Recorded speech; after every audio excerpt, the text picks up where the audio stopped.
Hey everybody, and welcome to this episode of The Complete Advisor. Doing something a little bit different here. This is a short clip from a longer conversation I had with Matt Green. And in this segment, we talk about two very important things. The first is managing multiple offices in different locations. Quite a challenge, keeping everybody on the same page. So that's one thing we talk about in this episode. The other thing that I don't think I've ever talked about this with anybody else, and it is how to pick your actual office location. Not just the city, but literally down to the building, down to the floor, the things you need to think about, the things you need to do. So we're going to drop right into this conversation. I hope you enjoy.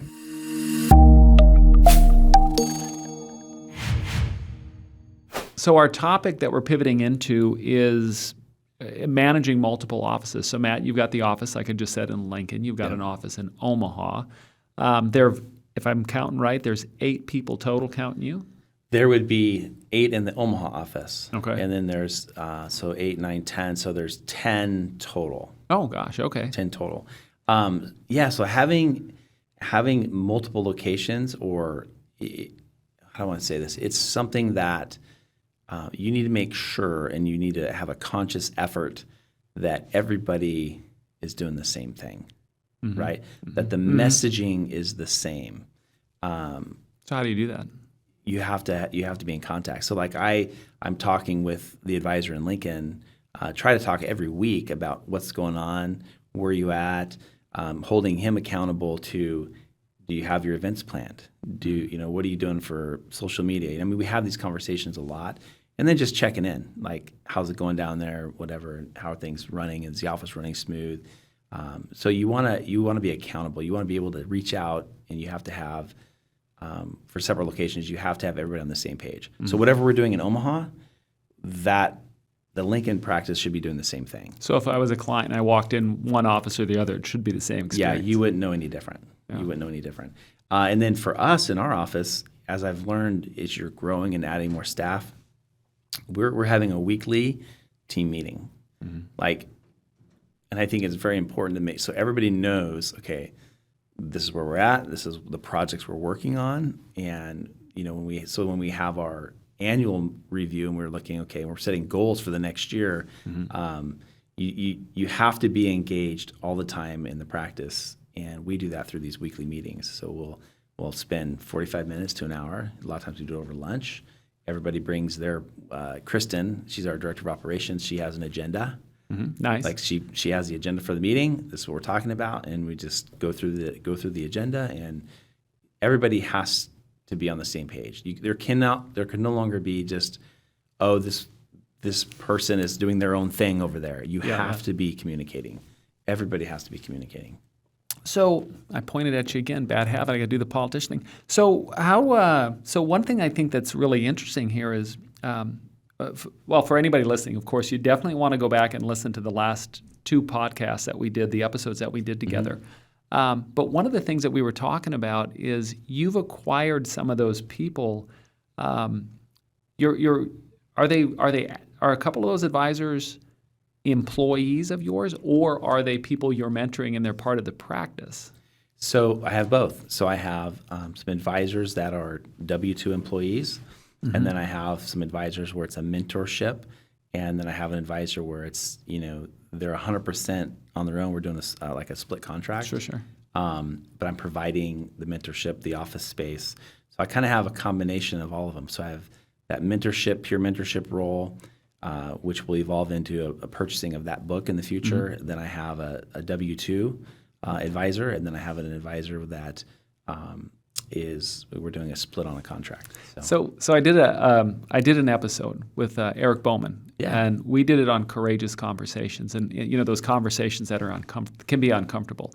But one of them we talked about, so I'm really fascinated to ask you about this.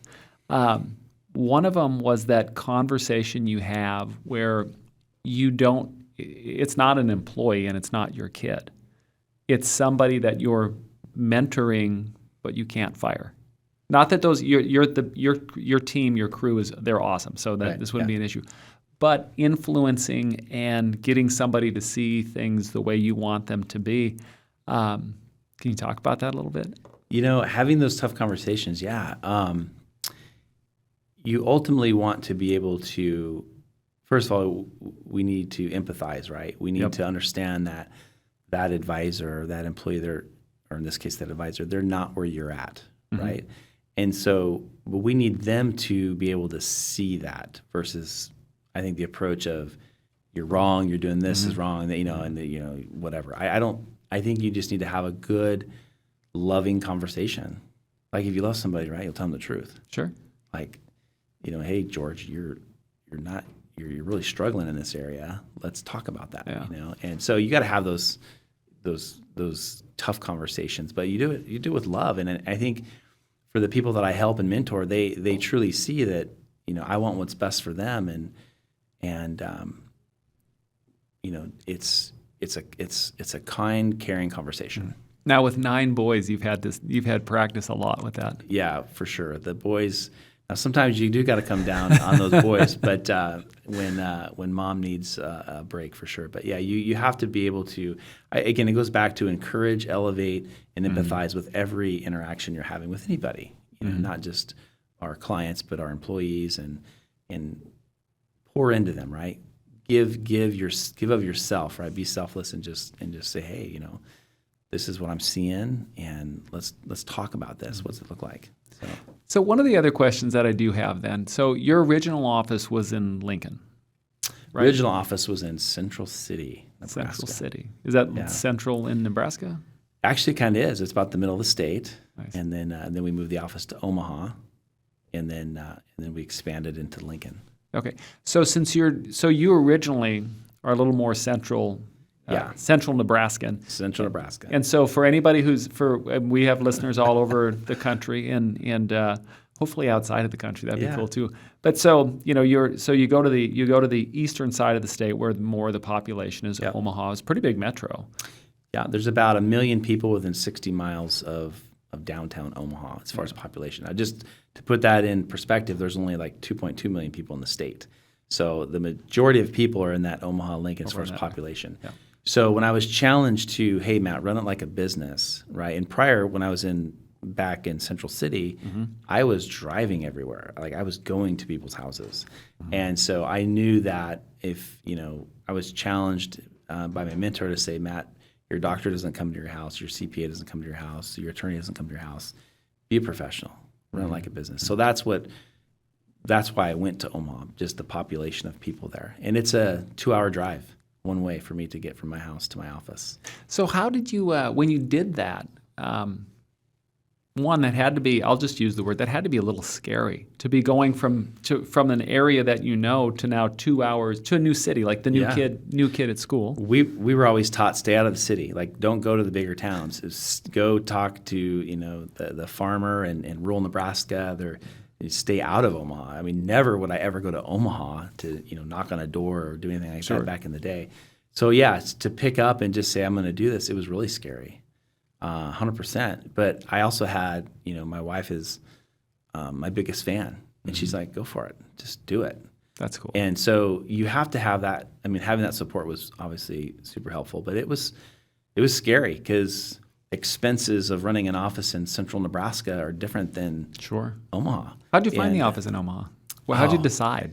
Yeah, so I went on a search, and what's crazy is during that search, what I was finding is, man, Omaha is full of financial advisors. Every building, every corner, they were everywhere. I'm thinking, what am I doing?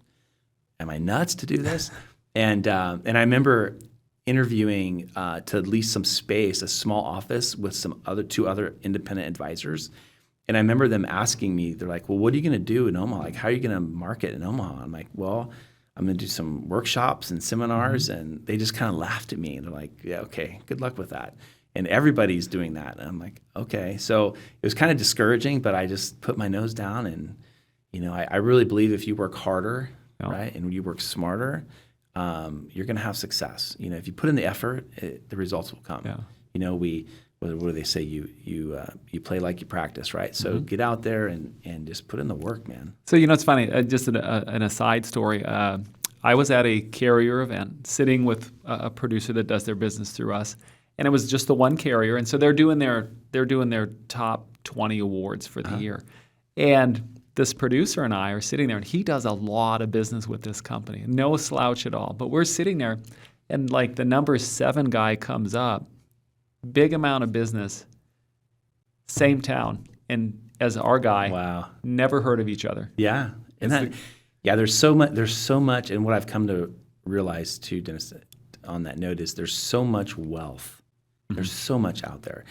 And it used to be like we would never share like what we do or how we get clients and marketing. And that was always like when I was taught, oh, you don't want to share that with your competitor. It's just the opposite, man. I mean, and that's this culture that at Creative One has created over these years is let's bring high level, great people together so they can share, and everybody benefits. That's right. And most importantly, your clients benefit because maybe they're doing something you should be doing, right? And so that's what's awesome about the industry is I think it's evolved to that now, and this whole idea of I'm not going to share any results. I just think that's whatever. It's the whole purpose of this podcast. Yeah, to share. Exactly. I'm actually mentoring a Northwestern Mutual guy, and he called me and we talked, and this great young guy, and he's working his tail off, and I'm like, what if you try this or that or something different? And so we've been able to really help him and develop that. Now I'm not getting anything from that other than joy in watching him succeed. Yeah. And so I think there's enough wealth out there that so it doesn't surprise me that there was a number, someone in that town doing the same thing. Wait, so how did you find the office space? Just out of curiosity. How did I find the office space? Nobody ever talks about that. It's like you open an office, great. How'd you hire people? Well, how'd you pick the place? Yeah, so I picked it based on the town I live in Omaha, the town where the office is. There's a main road. It's Dodge Street. And it's a main corridor and the Dodge Expressway. So it's easy for people and anywhere in town to jump on one of two basically interstates, 680 or I-80, and get to the Dodge corridor, which then leads to this business park where you have restaurants and Class A space and all this office space is right there. So I did it logistically thinking, okay, what's easy for a client? What's easy access? And then I'm looking at the parking of the building. I'm looking at how hard is it for them to find me? Yeah. How hard is it when they walk in the building to find me? Is it I'm going over to this wall and I'm looking at all the names and I got to go to the 5th floor and down the hall, up the stairs, around the corner? I mean, all those things matter. So I looked for a space that was right either as you walked in or right off the elevator. It had a very welcoming, as you walk up to it, it just opens up nice. It feels good. It feels comfortable. So yeah, I put a lot of time and energy just looking at that. And I remember going to places and saying, no, this isn't going to work. It's down the hall. You walk down this long hallway. I'm like, no, I don't want that. It's funny. It's funny when if you're around an area any length of time, you'll see businesses where like the visibility is great, but you can't get in the dang thing. No. Like you can't. Parking is terrible. Or there's a not far from my house here. There's a great restaurant space, and it is turned over so many times because it's just a pain in the behind to get into the place. Yeah. And by the time you notice it, you're halfway down the block. 100%. And I think so that same mentality of, what's the right space and the location, that also resonated back with when we're doing our events. Like what's easy for a client, so the easier we can make it for a client, whether they're coming to a workshop, a seminar, whatever it is you're doing for your marketing, think about the client. How does the client get there? And where are they coming from? The time of day that they're coming. So I thought about that too. A lot of my book is that pre-retirement. Sure. I would say that 50 to 60 right now is probably the biggest chunk of my practice.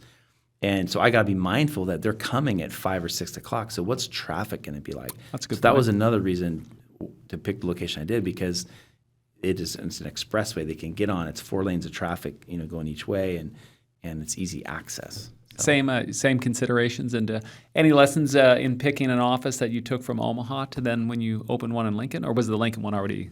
The Lincoln, no, actually, when I started mentoring the advisor in Lincoln, before we connected, I said, man, your office is tough to get to, and it was in a really cool part of town, but it was difficult to get to.